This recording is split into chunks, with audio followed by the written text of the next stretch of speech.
Go. Welcome, everybody. And yes, I am a new face on Toastmasters in the community. And I'd like to welcome you here today, along with my guest, Todd Mazel. Todd is a visual journalist, and he will be speaking to us about what he does and the importance of what he does for our community. So I would like to welcome you all here today to this wonderful show that we have planned for you. And Todd, I would like you to explain to our audience about what you do. Now, before we get into that, I would just like to say we met Todd last month when he came to our show to photograph what we were doing and share it with our city in AM New York. And if you haven't seen that article, I'd like you to go to AM New York and look at that. But back to Todd. Todd, welcome, and I'd like you to tell our audience about what you do for our community. Thank you for inviting me, Jane. I have been in this business 35 years. I more recently was a staff photographer, a visual journalist for the New York Daily News, and I was one of those 96 people that were laid off back in July. Today I'm an independent photographer and visual journalist, and I work for a number of organizations like AM New York, Newsday, and some of the more local newspapers in Brooklyn, Brooklyn Eagle, the Home Reporter, Spectator, and in Queens, the Queens Eagle. And so I now make my own schedule. I now do what I have to do to generate content and find things that go on in New York City. I both take the pictures, I do the video, I will write the stories in some cases. I have a lot of things that go on now, and the problem with that is, of course, my schedule is very unpredictable, but I'm doing and I'm adjusting to it because previous to the Daily News, yes, I was a freelancer. So now that you're freelancing and you're getting to pick the stories that you would like to share with the community, how do you decide on things like that? How do you decide on what you're going to journal? Now, it's funny you should ask that, because even when I was at the Daily News, a lot of the time I generated my own content. I didn't wait around for anybody to tell me, gee, you should go there, you should go there. I generated it. I listened to police radios and fire radios in my vehicle. I have a computer console in the car. My vehicle is my office. It carries tens of thousands of dollars worth of equipment. It has Wi-Fi. It communicates with the world. I have to be able to see what's going on, the releases from the various political leaders, our elected officials, wherever they're coming from. There's a lot of ways that I generate content. And one of the things I want to bring to the public is that it's necessary. It's very necessary for the work that I do to be mobile. And I'm going to demonstrate and show you why that is. We need to get content out immediately. For it to be relevant to the public, it needs to get out to the public quickly. So I take pictures. I have to get it into the computer immediately. I have to be able to send pictures to the outlets that I'm working for. Especially nowadays that I work for a number of different outlets. I have to be able to get it to them because time is of the essence. In addition to needing to do that, it's more than a job for me. That's another thing. It's more than a job. It's a real mission. And let me go, I'm going to show you a couple pictures. I'm going to go right to 9/11 because 9/11 was a defining moment in my life. I saw things that I hope I never, ever see in my whole life. There was emotion, there was danger, there was I nearly was killed that day. It was a miracle. It was way beyond luck that I survived that day. I had to come to the aid of firefighters. I never dreamt that I would be carrying out the rescuers. I never thought that that was ever going to happen.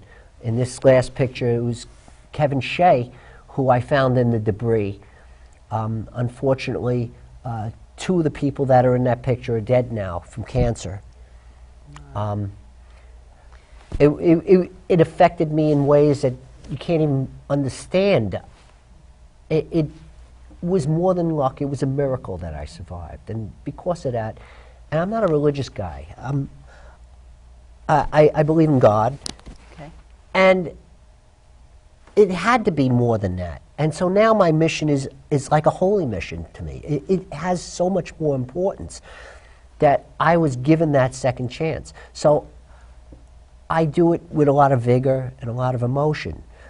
Let's go to the next group of pictures.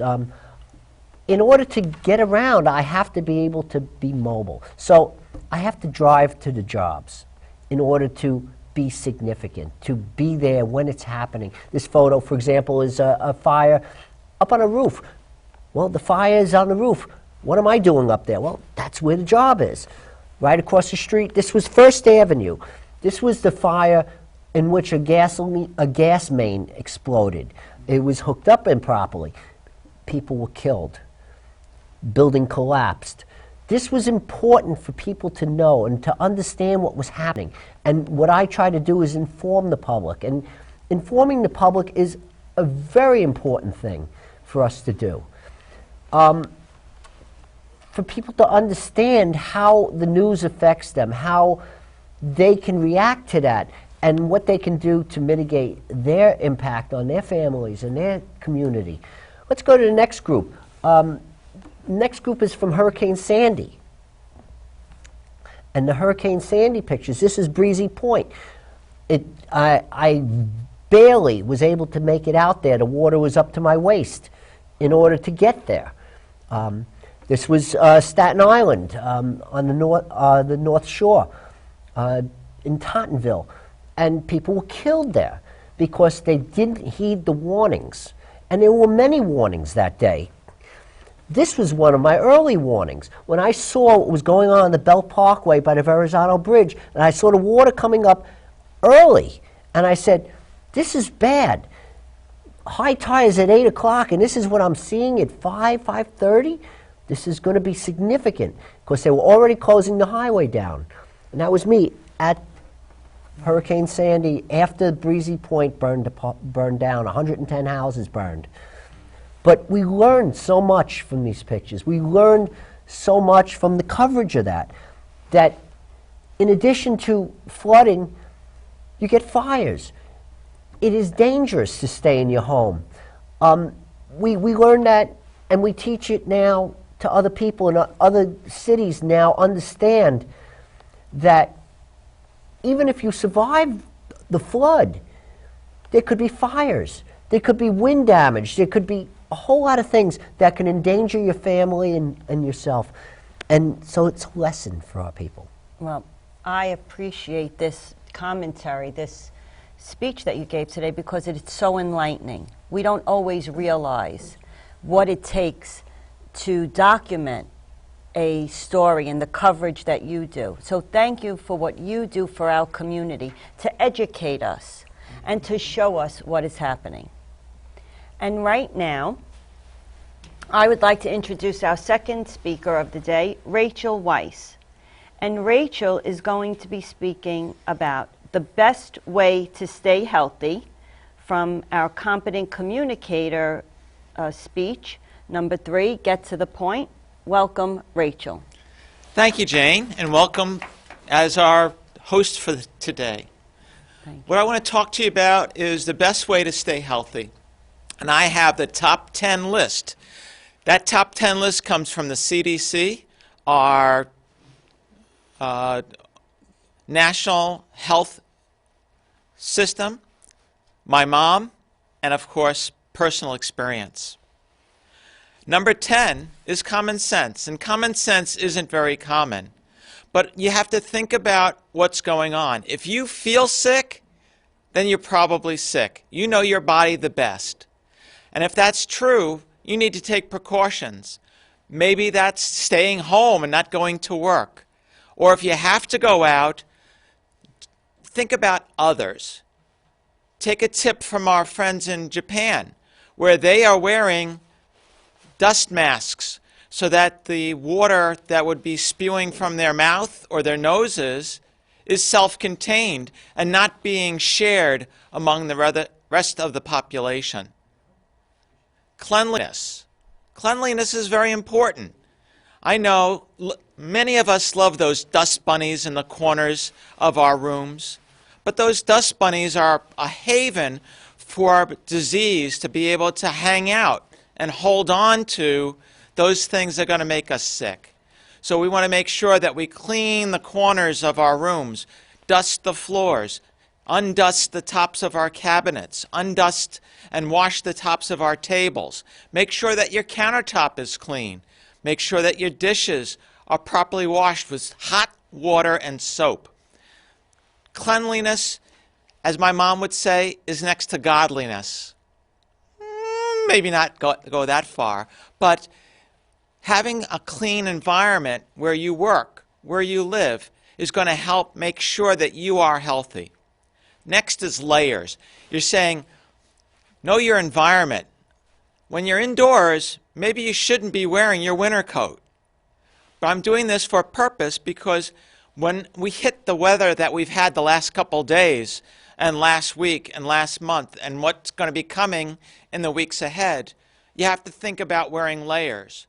And layers come in many different shapes and sizes. You may have one glove with a liner because you need to protect those extremities. You're going to want to be able to have a coat that's going to be able to shed the water, shed the wind. And that's why the snaps are there, so the wind doesn't come through that zipper. You want to have a zipper that's opening at the bottom and on the top so you can adjust the heat, because you don't want to be sweating. You want to be able to take off that layer and have another layer on underneath, and maybe having another layer on underneath. So that when it's hot, you can take off one of those layers, and when you start to feel chilled, you put the layers back on. You have to think about indoors as well as outdoors, so maybe you want to have a sweater. And when it starts to get warm, before you start to perspire or sweat, remember to take the layer off. If the layer gets damp, that dampness isn't good for you. That's going to cause your body to react and adjust, and it won't have the energy to fight off the disease, the viruses, the flus, the common cold. We want also to have proper hygiene. So I've gone number 10, common sense, which isn't very common. Number 9, cleanliness. And number 8, layers, both indoors and outdoors.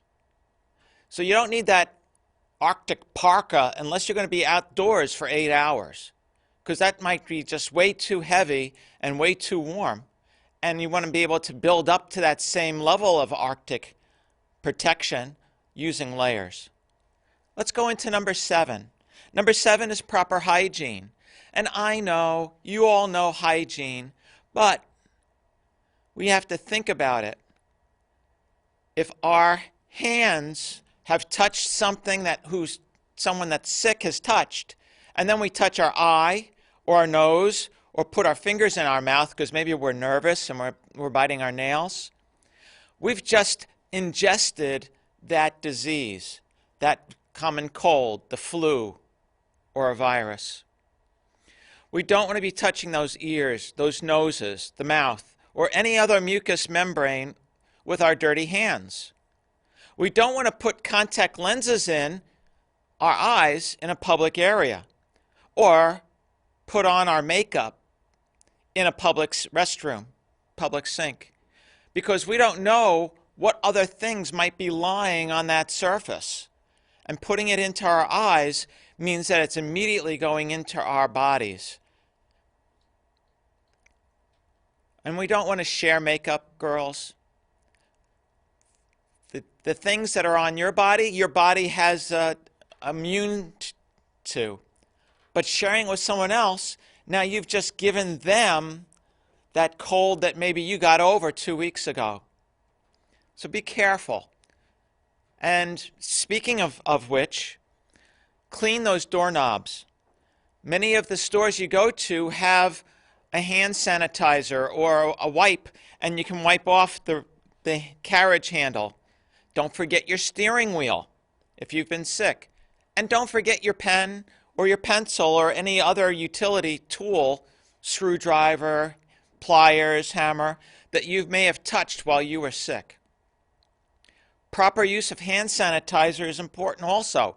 Many hand sanitizers have alcohol in them. That alcohol opens up the pores in your hand, allowing whatever's on your hands to be sucked right in to your blood system. So you may want to use hand sanitizer after you've washed your hands, before you eat. But remember where your hands have been. And if you do use hand sanitizer, wait till your hands are dry before you touch something. Because again, if your hands are damp or wet, it's going to act as a conduit for that sickness to get into you. Be well hydrated. What does that mean? Drink 64 to 128 ounces of just pure water, clean, clear water, each day. Each day. Number 3, get 8 hours of sleep. Hopefully you can get to sleep by 10 p.m. Sleep is your body's way of dealing with disease, dealing with the toxins that your body has been exposed to, being able to clean things out. It needs that time to regenerate and renew the cells and get things back in sync and on top performance. Just like an engine in a car, it needs to have maintenance. Your body's maintenance cycle is when you're sleeping. So 8 hours of sleep is very important. And number 2, remember, if you're going to sneeze or cough, use that little point in your elbow and the cloth there to catch it. Your body wants to atomize. That means make the water droplets very, very small. And if you're not covering your nose or your mouth, it's going throughout the whole room. And now Lucy's going to get it, and Rich is going to get it, and Kevin's going to get it. And I know you like to share, but I don't think they want to share your cold. And I don't think you want to share your cold with them. And lastly, number 1, wash your hands. Wash your hands for 15 seconds. How can you do that? Well, one way is as you're washing your hands, count 1 1001, 1 1002, 1 1003, 1 1004, 1 1005, 1 1006. Or, if you like to sing, sing Happy Birthday twice, 2 times. Happy Birthday being sung is about 7 seconds. Doing it twice gives you that 15 seconds. And when you wash your hands, use warm water and soap. Soap is very important because that's what's going to get that layer of dirt, that invisible layer of germs off your hands. And don't forget, not just the palms of your hands, but the tops of your hands, between the fingers, right?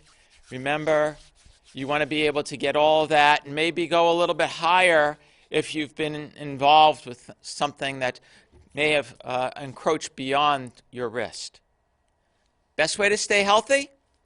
Common sense, cleanliness, layers, proper hygiene, clean the doors, knobs, and other handles that you might be touching, proper use of hand sanitizer, get 8 hours of sleep, sneeze into a cloth or a shirt sleeve at the elbow, wash your hands.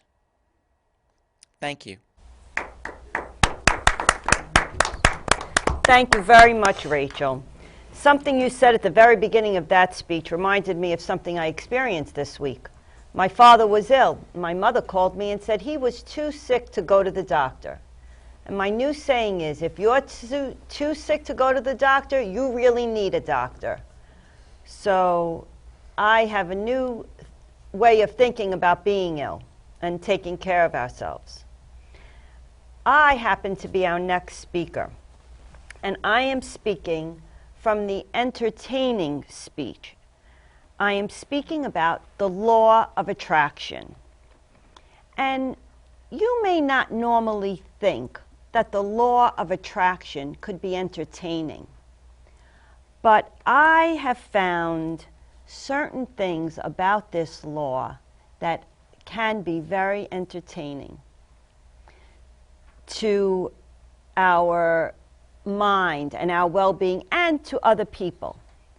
So the law of attraction is about us thinking about the things that we want, thinking about the things that we desire. Maybe it's something that we need.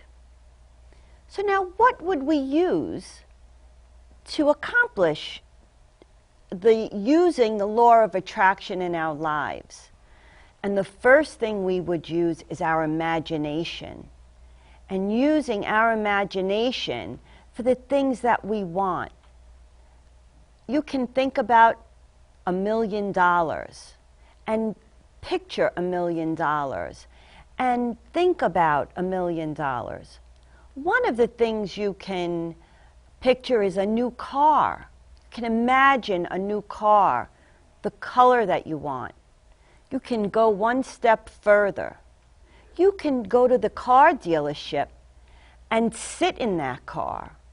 Feel what it's like to be driving that car. Another thing that we can use is dreaming. Now, dreaming and imagination go hand in hand. But picture yourself that you are on this magnificent vacation. You know, sometimes as you're sitting in your favorite chair, you could let your mind wander and dream about what it would feel like to be on the plane to your favorite destination. You can picture where you are. I picture myself in Italy most of the time because I happen to love that country and I love to visit Italy. So I picture myself on the Amalfi Coast, sitting at a cafe with a cup of espresso, looking over at the water, at the Mediterranean Sea, watching the ships go by, looking at the yachts, picturing myself on one of those yachts, and enjoying the weather, the sun, and the stars.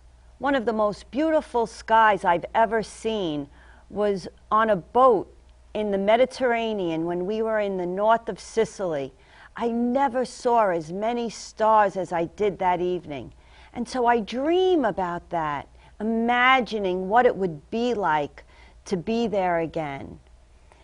And then the thought of creating anything that you want. If you dream it, you could feel it. You can have it. You know, when we're children and we daydream, the teachers would say, stop daydreaming. Stop letting your mind wander. I disagree with that. I think we should encourage our children to daydream. I think we should have a class in teaching them to dream about what they want to be like, where they would want to be in their lives. I know right now I wish I could take a class on daydreaming, where I could just spend my time dreaming about the things that I want, and then writing it down so that we can always look at that and how we would build the life that we would want. Journaling your dreams and your imagination makes it clearer to your subconscious mind that that's what you want.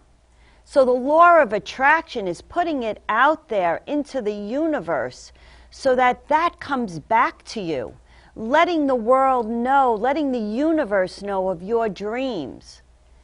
Now, there is a positive and a negative to this. Some people think of the negative. They think of, I'm going to get sick, I'm going to get into a car accident, I'm going to fall.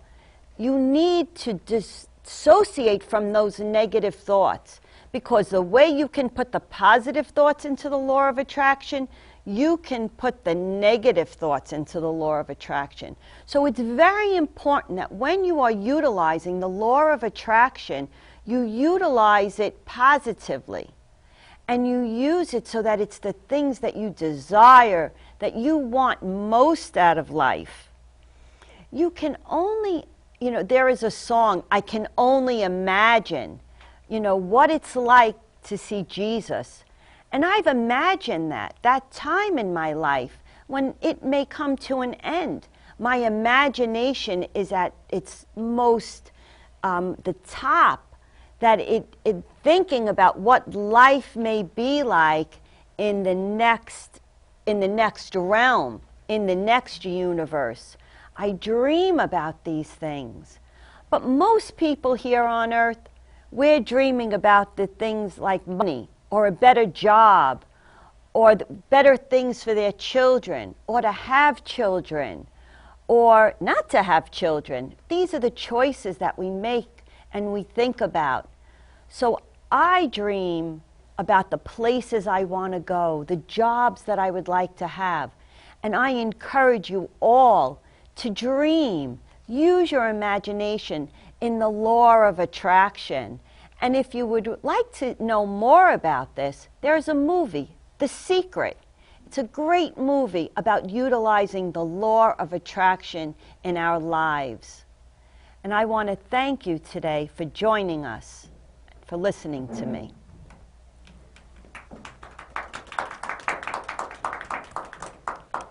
Right now, I would like to introduce Sue Brooks, and Sue's title of her speech is Lighten Up. Welcome, Sue Brooks. Thank you very much, Madam Toastmaster, those of you in the audience and those of you at home. Lighten up. It's not about weight loss, and it's not about your mood. What I'm talking about is all the things you have laying around your home. That's right. I remember with great fondness, several shows ago, Lucy Kahn did a speech about all her stuff and the things she had and the different bags, boxes, and bins where she wanted to keep, discard, donate. So I thought, what a great time of the year, the beginning of the new year. Oh, wow, it's February 2nd already. We're way past the new year. So before you think about lightening up, think about the reasons. I know that my reasons may be different than your reasons for lightening up. You might have to first consider, before you start ripping apart and pulling apart and throwing this out, think about why you're doing it. Are you doing it to make more space? Are you doing it to create more room? Is somebody moving in? Is somebody moving out? Do you just have piles and piles and piles of things and it's getting so cluttered? So think about the reasons that you want to lighten up. We're all very much aware of the comedian George Carlin, who said, you have this amount of stuff and this stuff and this stuff, and pretty soon you need more room for all the stuff, and it becomes overwhelming. And then, of course, there's efficiency expert Marie Kondo with her New York Times best-selling books, The Life-Changing Magic of Tidying Up, and her TV specials, where you're encouraged to pick up an object and ask yourself, does this bring me joy? Does this spark joy? If not, toss it. Say thank you for your service. But before you go ahead and perform any of these tasks, really think about why you're doing it. Then decide if you have the time to adequately put these things into play. Do you have time to gather all these things, place them in a pile in the middle of the room or on your bed or wherever the room is? Do you have time to go through all the pieces and make a decision if you're going to put it in bin 1 for keep, if you're going to have time for discard? or donate. I'm going to take this thing one step further, thinking about the things Lucy told us. You might even want to consider if some of your objects fall into another category, such as sell, or if you have an idea where you might want to trade with somebody. I'll give you this because you might need this baby stroller, and maybe you have clothing that my toddler could use. Something like that. Think about how those things might work into your plan. I went through some of the exercises that Marie Kondo described. I did it starting with clothing and was shocked to find out how many piles and piles and piles of t-shirts I owned. And I thought, wow, I really need to lighten up. So I did discard some of the older ones. I did donate some of the ones that were in good shape to, for example, our Boy Scout troop. I did keep a few. And a few years later, I see there's one stack of t-shirts in the drawer that I don't really use that much. So maybe I need to go through the exercise again. One of the things I'm not so good at or have not tackled yet on my to-do list, personal goals, are the things that fall into the memorabilia category. Oh my goodness, this is a great picture. I put it back down. I'm not really sure if I'm ready to part with it. I'm not really sure if I'm ready to make a decision. One of the things I did find out about documents, though, is I don't necessarily need to keep a huge stack of documents. Perhaps I could scan the documents. I have a scanner, lift it up, place the cover down, go to the computer, hit scan. All of a sudden, I have a PDF. I don't need to keep that big stack of documents. If it's something I don't need to keep, run it through the shredder.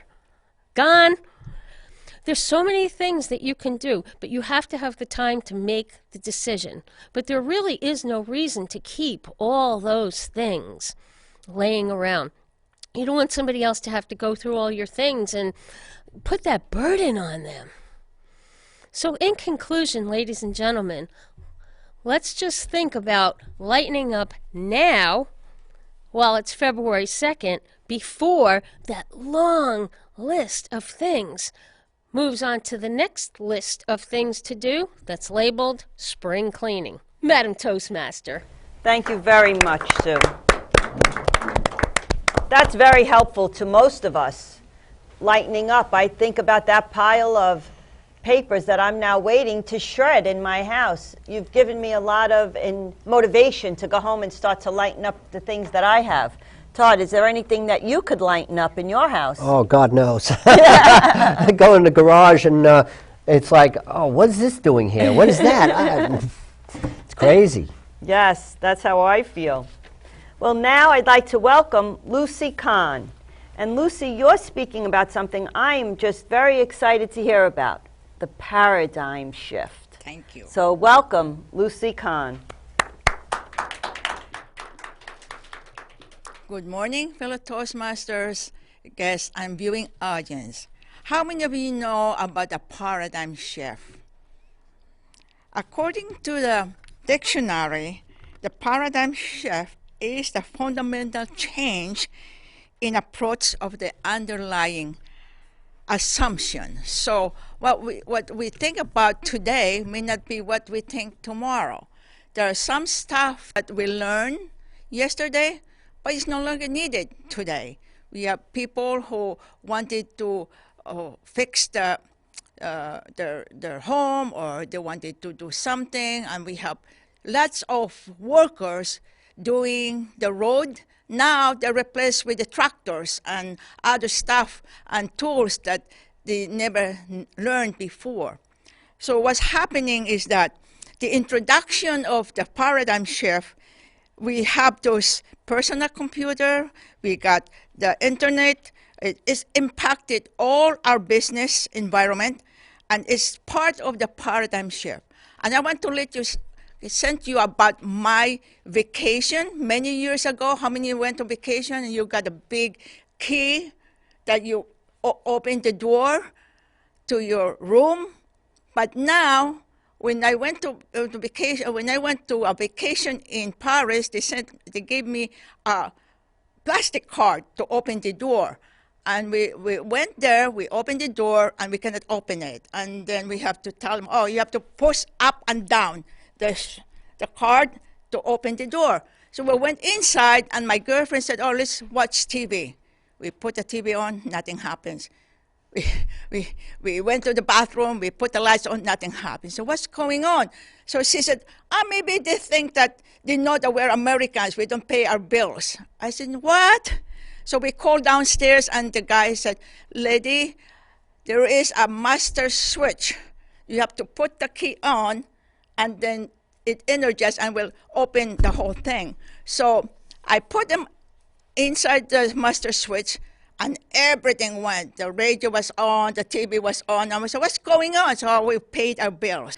So that was happening. But now, last week, I went to Orlando, and I went to the Disney resort. And guess what we have as a key?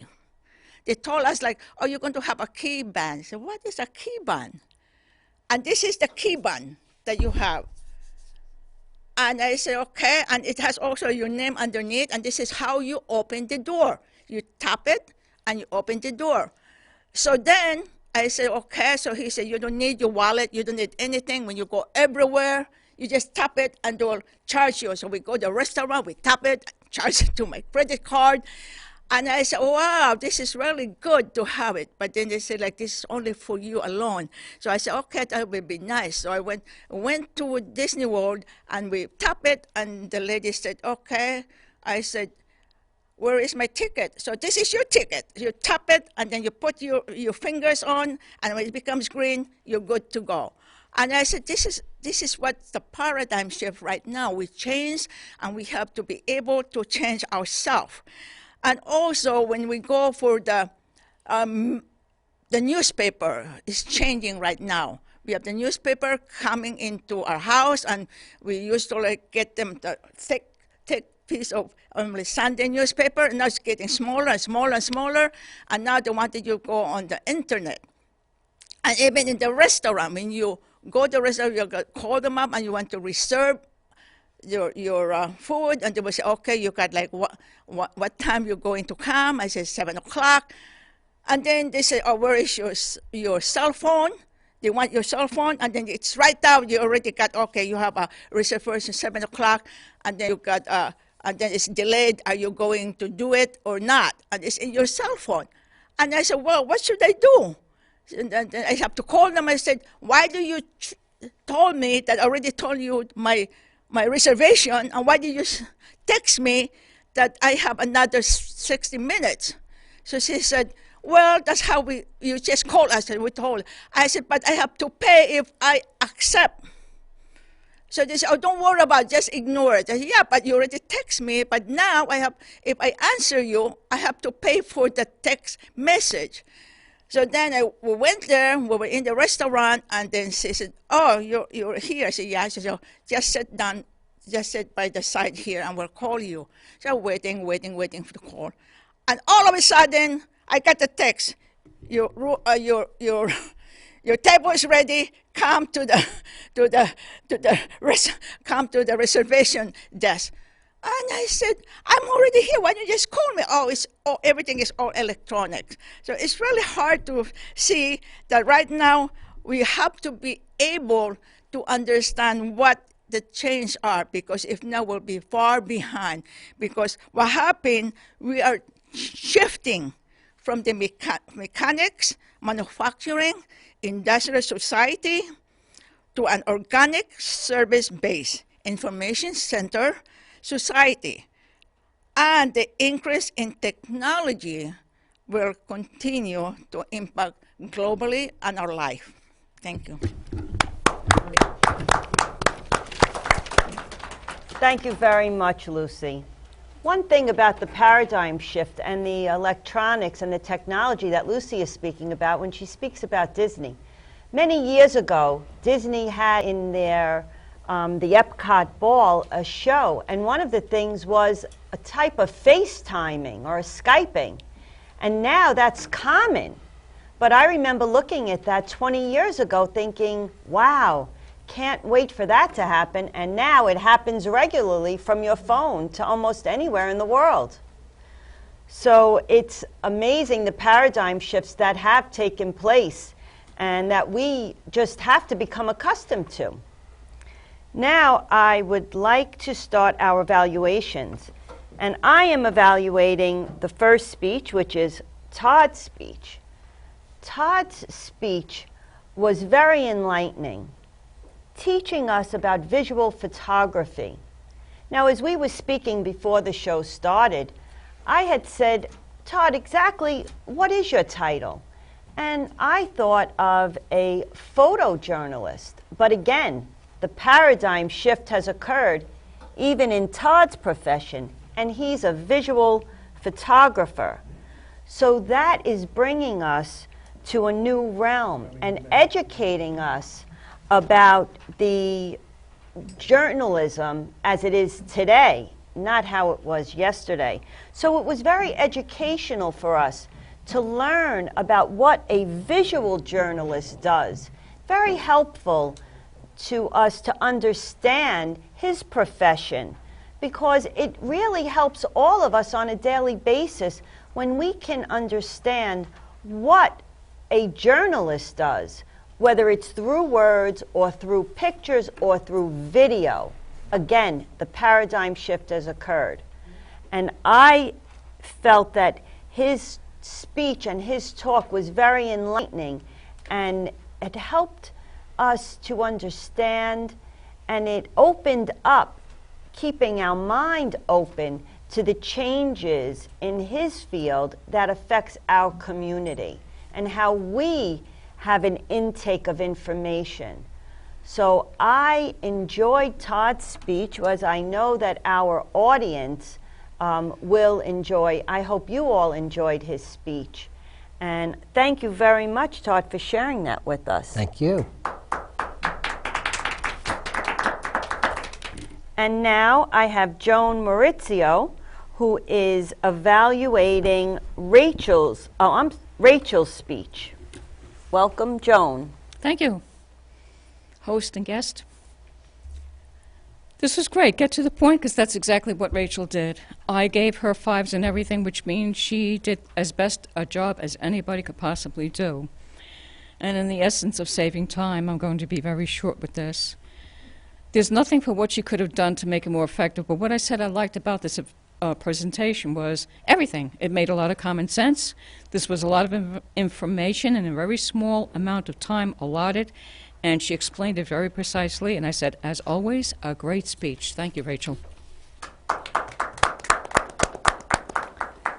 Thank you very much, Joan. And now our third evaluator, evaluating my speech, we have John Ramasa. Welcome, John. Oh, thank you. I'm here to evaluate Jane's speech, The Law of Attraction. I annotated during your speech that the audience was very focused on you opening of your topic, very laser focused on your introduction of the topic and subject matter by your demeanor and by using their demeanor and visual perception. You were loose and casual in your organization. It was very easy to follow this main topic points, or your main topic points, that were illustrated in the speech. Used also the items imagination to effect thoughtful reflection of the topic of your speech, and to utilize your ways of implementing the theme of your speech in the way you described it. The conclusion that you utilized was summarized in the speech as the main topic points that you were utilizing, and focused strategies that you used on how to implement those ideas into the audience and how the audience could use that and incorporate in their daily lives. As far as you improving your talk of your speech, I believe your speech was very well put together and presented, and very well received by the audience. As far as your strongest asset in your entertaining speaking, I believe that your strongest asset is vocalizing your ideas and thoughts to the audience in a very comfortable, strong, and clear, precise manner. Thank you very much, John. And now I would like to welcome Song Ramasa, and she is going to be evaluating Sue Brooks. Welcome, Song. Thank you, Madam Toastmaster. I'm evaluating Ms. Sue Brooks' speech titled Lighten Up. I liked very much when she opened her speech by saying, it's not about weight, but it's about tossing out. I will provide my feedback based on standardized criteria in pathways on a scale of 1 to 5, with 5 being the highest. Categories on the evaluating form include clarity, verbal variety, eye contact, and gestures. Of course, I marked all 5 except engaging audience, which I marked 3 because due to the setting, it will be very hard for any speaker to engage audience when you make a speech in front of a TV camera. Sue, I enjoyed your speech very much. Thank you. Thank you, Song. And now I'd like to welcome Kevin Thompson, and he will be evaluating Lucy Kahn's speech. Welcome, Kevin. Thank you. Thank you so much. Thank you, studio audience and our friends at home. So, do you know what Lucy came up to speak about today? A paradigms. She was talking about a paradigm shift. And now, no, I'm not talking about change. You're going to hear it rattling in my hand. But it's a change of mindset, a change of ideas, a change of approach in terms of the way that we look at things. And I think that it was very apropos for Lucy to talk about that because she is a trendsetter. Now, what could Lucy have done different to add more impact? She could have used a credit card as a key to talk about when she moved the key up and down. I love the idea that she had this little thing on her wrist, which was her key, and she could tap it and get in. And to me, that's kind of scary because now they have all your information, and who knows that after you leave, do they still have it? Are they going to use it? So, I mean, yes, that's a paradigm shift, but that's also something that we need to be concerned about. She had great eye contact, great vocal variety, and of course, a great story. And I look forward to hearing more from Lucy. Thank you so much. Thank you so much, Kevin. And now, as we prepare for our table topics, I'd like to welcome Song Ramasa back. And Song, how do you choose a topic for your speech? Thank you, Madam Table Topics Master. How do I choose my speech topics? Thanks to our distinguished Toastmaster, Ms. Fran Okerson, I have a cheat sheet, and I'm prepared because I have like a 300 plus not table topic, but prepared speech topics. Thank you. Thank you very much. So, Todd, I'd like to ask you a question. What is the one thing you would like to change about people's perception about what you do? I think people should understand that what I do is really a public service. It's moving in a direction to try to get people to understand the world we live in and see the mistakes that some people make and the things that go wrong and right in society and learn from them. And that's what I try to bring to people through my photos, through my video, through my writing, to help them understand the world that we're in and to make and allow them to adjust their life based on that information. Thank you. Thank you very much. Now we have Lucy Kahn back. Lucy, what is the one thing, how long does it normally take you to prepare your speech? And how do you prepare it when you're getting ready? Madam Toastmaster, fellow Toastmaster, and viewing audience, sometimes it takes me a month to prepare my speech or a week to prepare my speech. And it depends upon what kind of speech I'm going to give. And sometimes it's rarely I have to go around and draft it, the speech and everything, and then try to talk to my husband and let my husband listen to what I'm talking, and then he corrected me because he said that's the wrong way to do it, and sometimes then okay, I'm going to redo them again, and that's how I'm going to prepare my speech. Thank you very much, Lucy.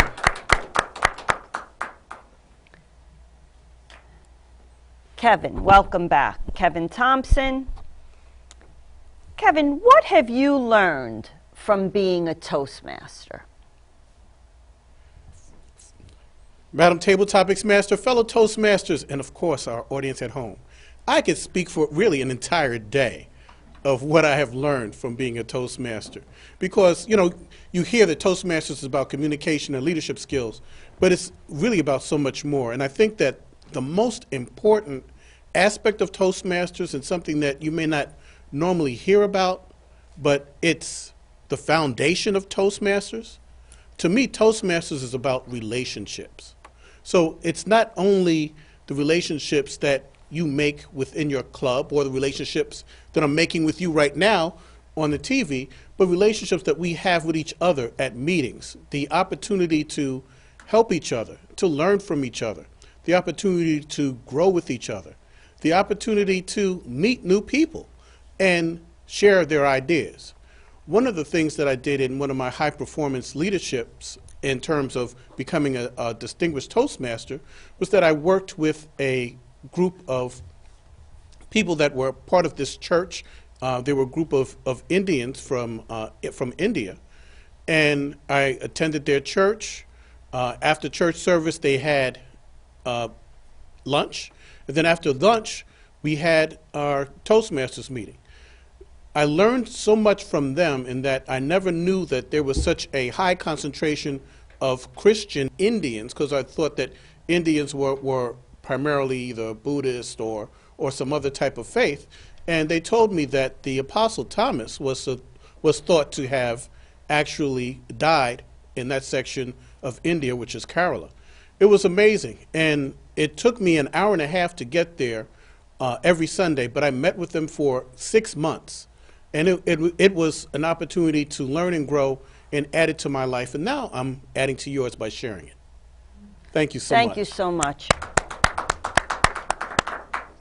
So I think we have time for one more table topics. Could I ask John Ramasa, if you could come up for me? And while I have this,